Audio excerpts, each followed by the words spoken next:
সাল্লাল্লাহু আলাইহি ওয়াসাল্লাম। লা ইলাহা ইল্লাল্লাহ এটা হচ্ছে একটা জিকির। এটা কি জিকির? সুবহানাল্লাহ, আলহামদুলিল্লাহ, আল্লাহ, এগুলো হচ্ছে জিকির। এগুলা কি? এগুলা জিকির। এই রাত্রে জিকিরও করা যাবে। এই রাত্রে কি করা যাবে? জিকির করা যাবে। তবে জিকিরেরও কিছু সিস্টেম আছে। জিকিরের কি আছে?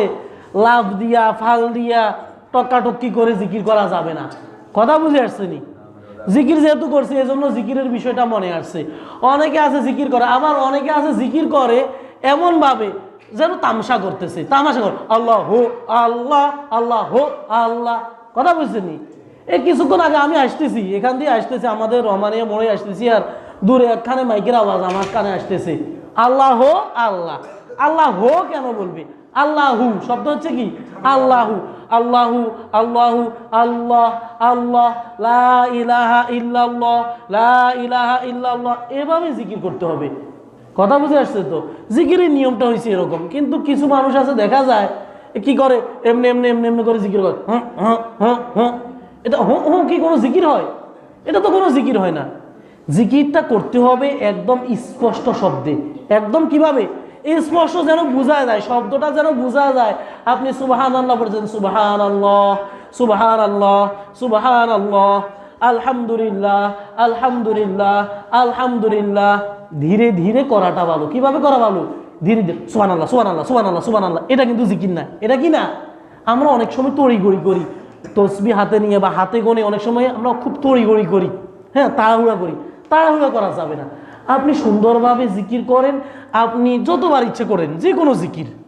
5 ওয়াক্ত নামাজের পরে তো 3 বার সুবহানাল্লাহ, কি বলে, সরি, 33 বার সুবহানাল্লাহ, 33 বার আলহামদুলিল্লাহ, 34 বার আল্লাহু আকবারের তাসবিহ আছে, এটাও আমরা পাঠ করতে পারি। এরপর অন্য সময় বিশেষ করে এই রাতটা তো আমরা জিকিরে কাটাইতে পারি। জিকির করব, সুন্দরভাবে জিকির করব যতক্ষণ পারি। হাতে গোনে করলে তো ভালো। যদি হাতে গোনে নাও করি বা তসবির দানা গুনেও যদি না করি, তসবির দানা গুনেও তাসবিহ পাঠ করা যায়।